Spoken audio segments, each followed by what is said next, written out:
Yeah. So there are certain personalities, right? There are certain people that like that kind of work. They get satisfaction from completing tasks. Okay, they do.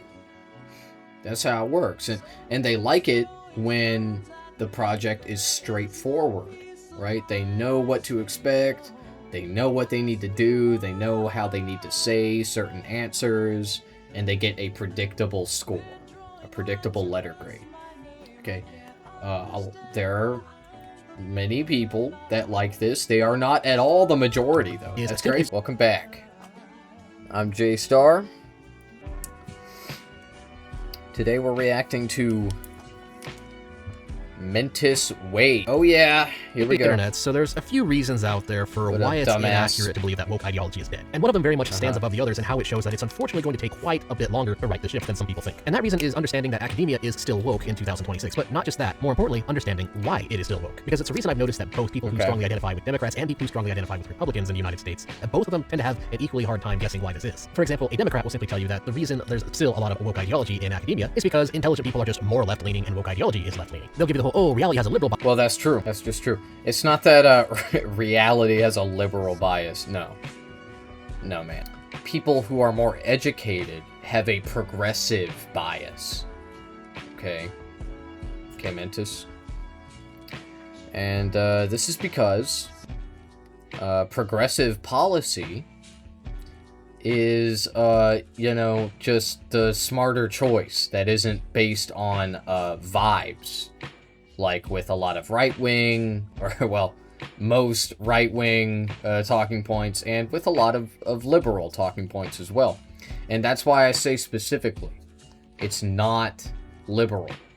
Okay, what this stupid fucking Redditor said here is true. Okay, reality has a left-wing bias. Left-wing, not liberal. All right, let's keep going. But this is not accurate for a lot of reasons that many other people have already pointed out. The most obvious one being that we actually often tend to see a higher percentage of right-leaning people in fields of study that are more technical and higher IQ. But in this specific framework, for the topic of this specific video on woke ideology, it kind of circumvents the entire question. Because woke ideology at its core is something that's actually as old as human civilization. The core of it really is just the idea that less successful people are less successful because the more successful people cheated somehow. It's just envy directed at success. It's a mentality that's really been around for thousands of years, long before modern ideas of liberalism and conservatism came to be. And what we see today in DEI ideology, and specifically neo-Marxist ideology, is really just the current modern-day manifestation of that mentality. Looking at what we today in the modern view see as minority groups, needing diversity, equity, inclusion to make up for colonialism and imperialism, etc., etc. And then conservatives, they seem to think that it's just because academia is just left-leaning, because leftists use the majority they gained in academia around 1970 and 1980 to kind of push anybody who's conservative out of that sphere. And this is a bit closer to the truth, but it doesn't really specifically touch on woke ideology. Why is it, and I mean more than just state involvement such as the Civil Rights Act, why is it that woke ideology continues, especially today, to be so popular amongst academics? And a hint can be found by just looking at the current most up-to-date data of what they actually believe. Because on the surface of things, it may seem like there's multiple reasons, okay? It's partly because of what I was saying before. And it's also because when you are a right-wing person, right, and you're an intellectual, you are naturally going to reach the maximal position, okay?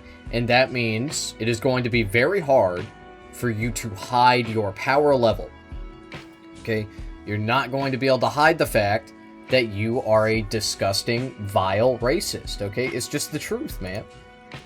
Like, do you really think that Hoppe can hide his true genocidal intentions with his thoughts? You know, the answer is no, he can't. They're both just partially correct. And it's not because he's stupid. It's actually because he's educated. Okay, that's why. He is also an idiot, right? But idiots can hide their power level. Okay, idiots can hold back their racism. Okay, they can pretend. They can pretend to be like not racist. Okay, they can. But the more you read, right, the more like material you digest, the more fucking theory you engage with and think and you hypothesize over. Okay, the you know, closer you will inch towards the maximal position that you are on the side of, okay? For Hoppe, which MentisWave, you know, endears so much, Hoppe is a libertarian, Okay?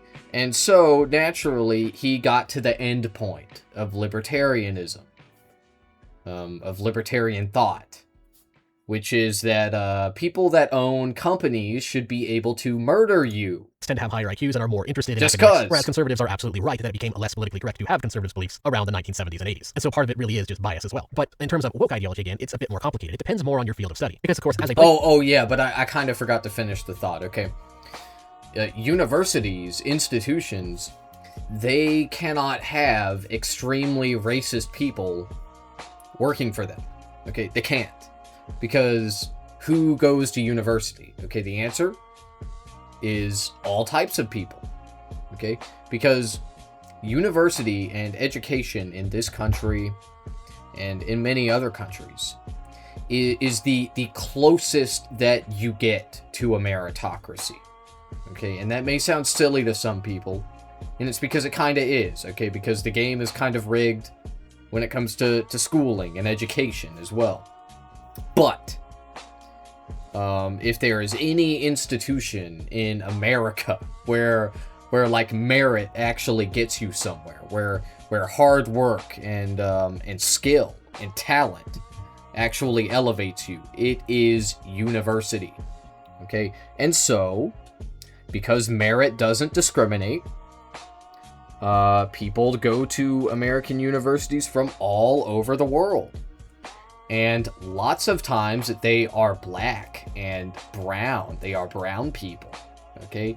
And that becomes a big problem for white Christian nationalist professor. Yes, in 2026, Mr. White most Christian academics are still very much nationalist adherents to DEI ideology. They still view wokeism as a valid form of thought, and so they still believe that DEI initiatives are generally effective policy. There was a survey on North American university campuses, and roughly 3/4 of them are still very much believers in this ideology. However, it also kind of depends on what your major is. The professors who live in the ivory tower push DEI still as an effective ideology that should allegedly, according to them, drive effective policy, but those who are more into... So DEI is not ideology. It is purely policy. That's what it is, okay? The goal of DEI initiatives is to, create policy that is equitable for people who are not white, because white people undeniably and demonstrably have a leg up in this country. That doesn't mean that we're all sitting pretty, okay? Not all white people are like relaxing in their condo, okay, chilling. That's not how it works. But white privilege is a real thing. It is a real thing in this nation, and DEI aims to soften the impact. Majors and business and economics. Well, not so much. The failure of DEI is but calling it an ideology is just a misnomer. Okay, it is a category error. That's what it is. Hard to ignore these days. And yet, strangely, the true believers still believe in it, which is interesting because these aren't really exactly what you could call stupid people. University professors are not by any means dumb. The problem, though, is they're usually just above average, or as I like to say, midwits in many of my other videos. And so to understand what's really causing this and why this happens, you kind of have to delve a bit into the origins of the midwit. And when it comes to academia, there's one particular midwit meme that really drives it home. And it's this one right here, on the low IQ spectrum. Homework is a waste of my time. And then the midwit says, no, in the contemporary educational period, homework emerges as an indispensable pedagogical scaffold that propels children towards holistic cognitive actualization and lifelong learning competencies far from the antiquated drudgery of yore, etc., etc., mitigating the equity gaps exacerbated by passive in-school only models. And then on the higher IQ spectrum, homework is a waste of my time. Now, what's interesting about this midwit meme is that it's an example of a midwit meme where the low IQ spectrum and the high IQ spectrum believe the same thing, but for completely opposite reasons. Wow, thank you for explaining the meme, bro. Thank you. Wow.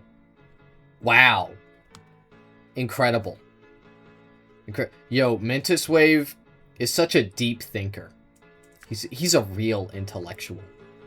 Okay, that's on the so lower crazy, end of the man. intellectual spectrum. Well, they That's just so want homework, and they fucking view it as a waste of crazy. their time because they don't really like Why learning. the They'd fuck rather do I other watch things this that could be either idiot? just watching TV or going outside and playing sports, getting drunk with their friends, going out and partying, or in other words, they'd rather just play all day. Whereas for the exceptionally gifted people who are +3 standard deviations all above normal, day. for example, the reason you don't like homework at the positive end of the intellectual spectrum, the reason it's seen as a waste of time is because you don't learn anything from it. Because the high IQ person, they of course want to learn things. There's usually a thirst for knowledge at that level, but they don't get it from homework, and that's why they often view homework as a waste of their time. Because the thing is, most pedagogy is really just aimed at the average Joe. The curriculum is made for how fast the average person goes, and someone who is well beyond that to an unusually high degree. Well, at that level, you can just blaze through the textbook yourself. Yeah, nobody likes homework, man.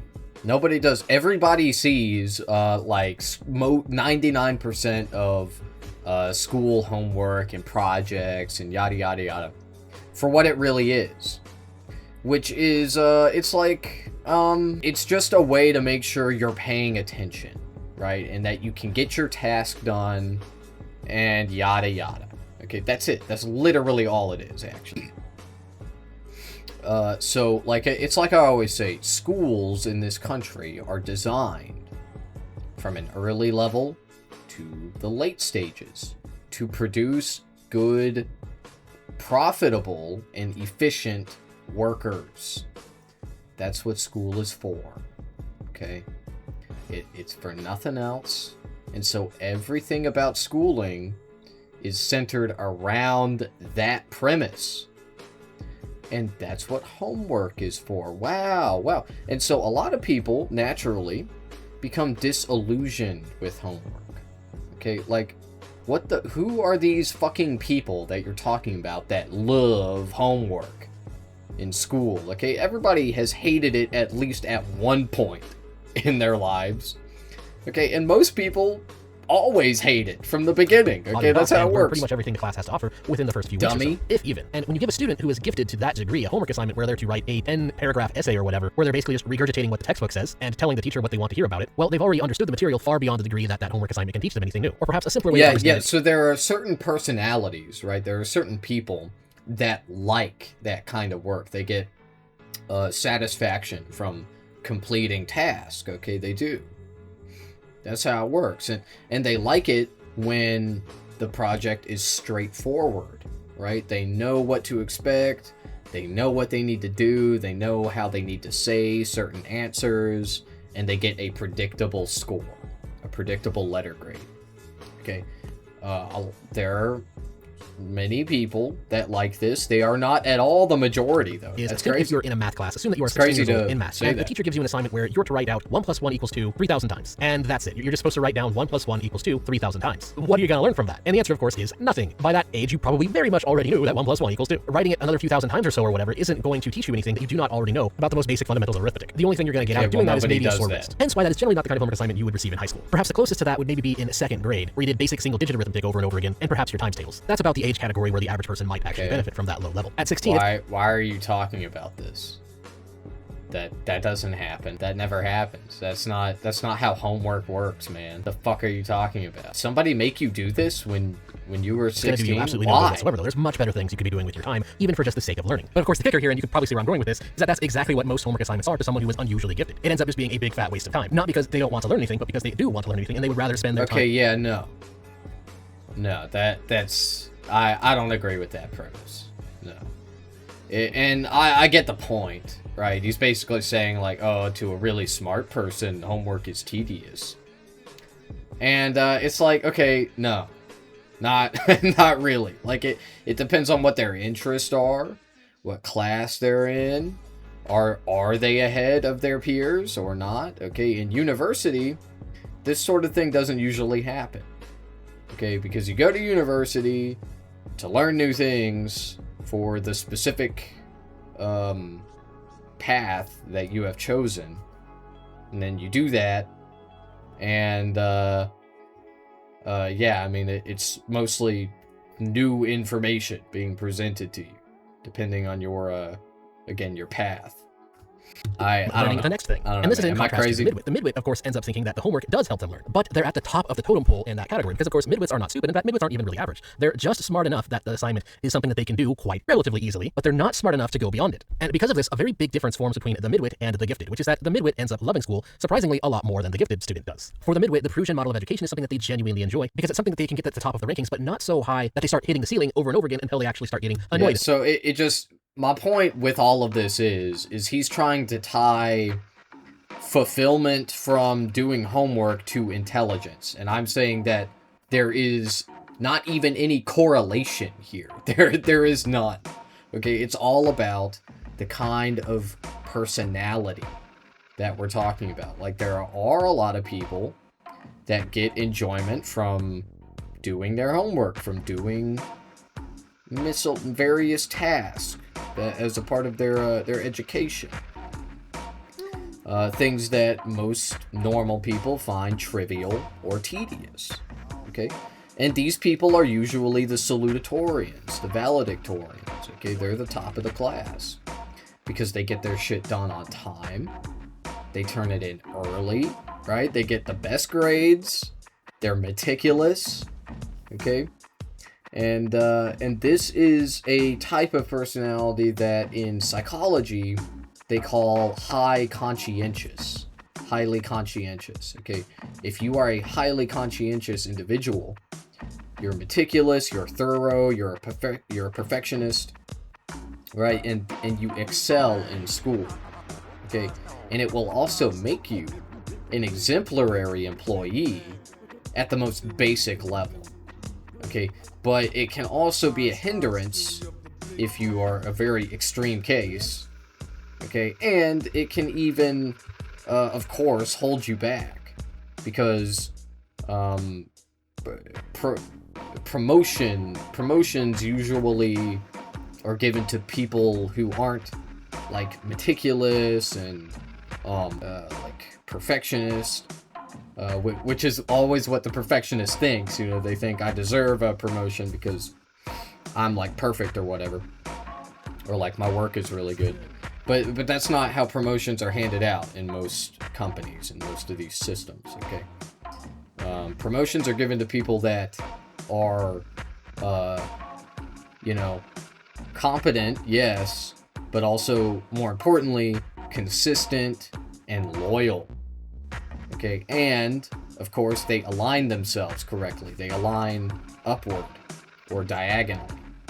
So, with the same. anyway. And so the midwits are the ones who end up getting called the good boy and the good girl and enjoying being called that. They're the obedient gold stars of the academic system. And so naturally they become a part of that academic community. They start adopting the beliefs of the community. And one of the beliefs that they end up adopting, of course, is woke ideology, because woke ideology kind of became the de facto ideology of academics post-Civil Rights Act. It became very politically incorrect to suggest that the reasons for any disparate outcome were anything other than systemic discrimination. And so that's what they ended up believing. And the thing is, yeah, because it's fucking stupid and backwards and literally just antithetical to all research, all critical thought. Like, okay, yeah, let's go back to doing phrenology, right? Let's just, yeah, you know, black people are just savage idiots. They're ideology buffoons, in this format is right? extremely intolerant of anybody else suggesting anything otherwise. Right, guys? And the result is we're kind of stuck with a lot of these ideologues, and they believe it for a very simple reason, and that reason is that it's become their religion. You see, midwits, they don't want to let go of woke ideology because it's the ideology for which they initially gained their prestige within intelligentsia, or the cathedral or the regime, or whatever you want to call it. But more importantly, it is with that prestige they gained their sense of identity as a quote-unquote smart cookie. By parroting the DEI woke ideology, well, that's how you, as a younger Generation X, or a millennial, or an older Generation Z person, well, that's how you pledge your allegiance to the academic community, and thus they are tied to it everlastingly. It's more than just a belief system for them. It's who they are. It is their origin story from teenager to adulthood, and thus is vitally important to them at an almost spiritual level, or as I say, it's basically a secular religion. This is why when you look at some of the bread tubers of old... Yeah, okay, so woke-tards are like,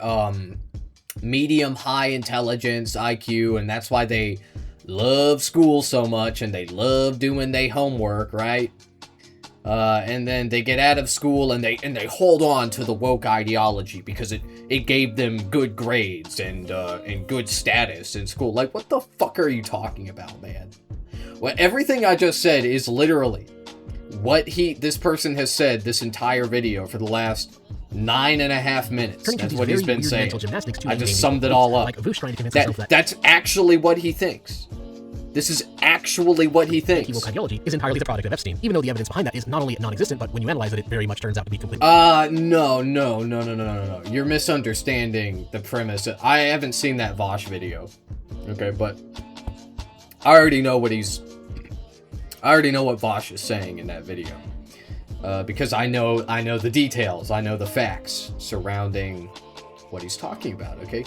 And look, Mentis, you are fucking wrong. You are stupid. And it's not that all anti-woke messaging was started by Epstein or even really planted by Epstein, but a certain sect, right, a certain faction of the right that over the years has festered and culminated into a larger percentage, a larger wing of the right, the Republican army, the Groyper army, okay, these types, they came from 4chan, okay, they came from Poll, okay, like if you are a right-wing person and you're on the internet, you know exactly what the fuck I'm talking about. Poll started a lot of shit, right? They're the OGs, okay, they are. And I was there.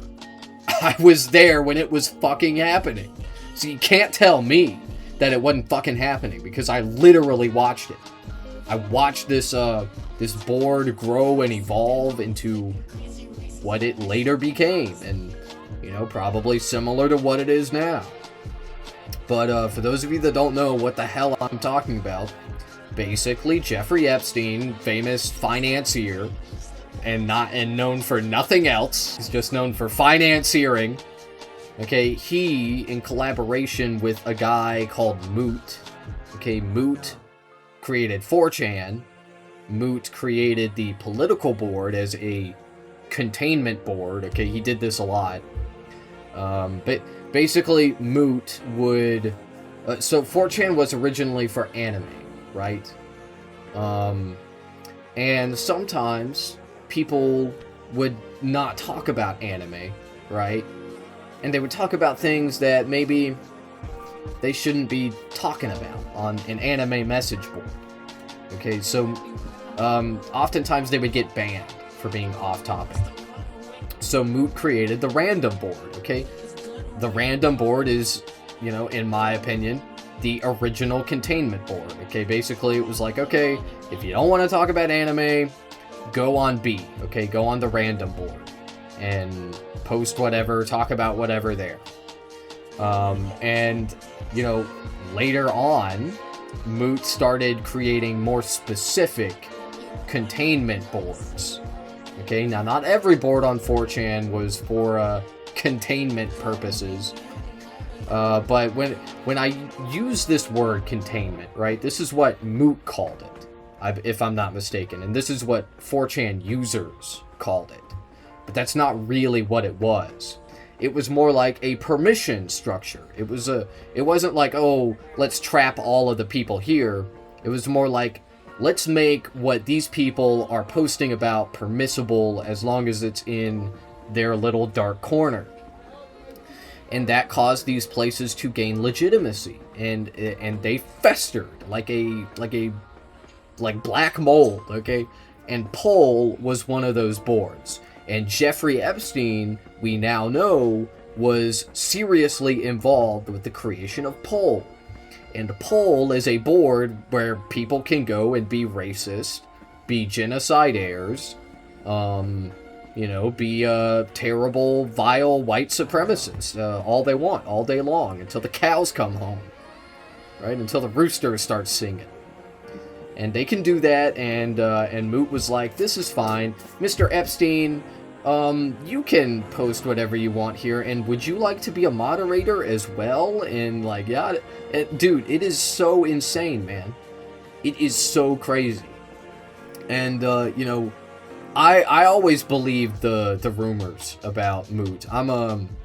You know, I was a fairly gullible kid, and people on 4chan, they really did not like Moot. And they had a lot of things to say about him. But now I'm realizing that, you know, those rumors might not have been so far-fetched as they seemed at the time.